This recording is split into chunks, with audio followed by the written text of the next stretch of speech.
احسان خداوندی عجب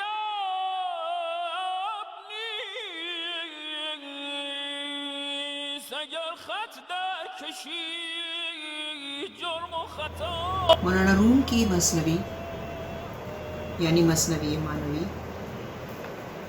کو فارسی زبان میں قرآن کہا گیا ہے، یعنی مولانا نے اس مثنوی میں ان تمام موضوعات کو اپنے احاطے میں لے لیا ہے جو ہم کو قرآن مجید میں دستیاب ہوتے ہیں۔ اسی کے ساتھ ساتھ اس مثنوی میں اس برابری، بھائی چارے اور ایکتا کی بھی بات کی گئی ہے کہ خود اسلام جس کا علمبردار رہا ہے، اور صحیح معنوں میں مولانا کی مثنوی اپنے عرفان اور تصوف کے ساتھ ساتھ بھائی چارے اور برابری کی پرتیک ہے۔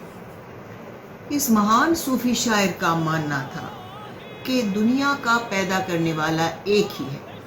ہو سکتا ہے اس کو ڈھونڈنے کے راستے مختلف ہوں، اس کو پہنچنے کی راہیں الگ الگ ہوں، لیکن سب کا مقصد اور سب کا ٹارگٹ اور سب کا ہدف یہی ہے کہ کس طرح سے اس تک پہنچا جائے۔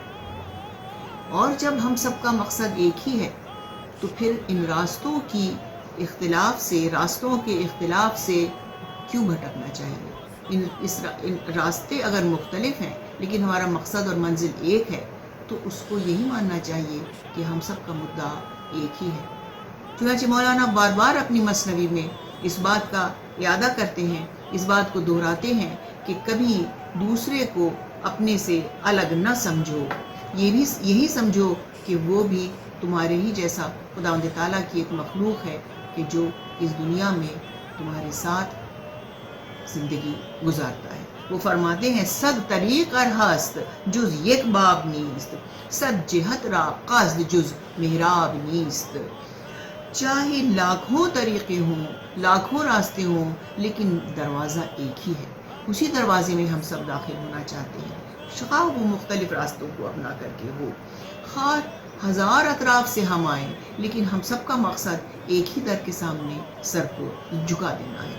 اور اسی لیے وہ فرماتے ہیں تو برائے وصل کردہ نامدی نے برائے فصل کردہ نامدی۔ اے انسان ہے اشرف المخلوقات، تو دنیا میں اس لیے پیدا کیا گیا ہے کہ تو لوگوں کو باہم ملائے، نہ کہ تو ان میں فساد پیدا کرے اور ان میں دوریاں پیدا کرے۔ اس کی مثال وہ ان 4 لوگوں سے دی ہے انہوں نے کہ جن کو ایک درم دیا گیا اور ایک چاہتا تھا، ایک عرب تھا، ایک ترکی تھا، ایک رومی تھا اور ایک ایرانی تھا۔ تینوں نے چاروں زبان میں کہا کہ ہم انگور خریدنا چاہتے ہیں، لیکن چونکہ الگ الگ زبانوں میں کہا تھا لہٰذا آپس میں لڑنے لگے کہ میں یہ خریدوں گا، میں یہ خریدوں گا۔ ایک شخص آیا، اس نے کہا کہ بے وقوفو، تم تو چاروں کے چاروں ایک ہی چیز کے خریدار ہو۔ چنانچہ دنیا میں بھی یہی بات ہے کہ ہم سب ایک ہی کے خریدار اور ایک ہی کے خواہاں ہیں۔ اور مولانا کہتے ہیں شاد باش اے عشق خوش سودائی ماں، اے طبیب جملہ علت ہائی ماں۔ خوش رہے وہ عشق، خوش رہے وہ ہمارا جنون، کیونکہ وہی ہماری تمام بیماریوں کا علاج ہے۔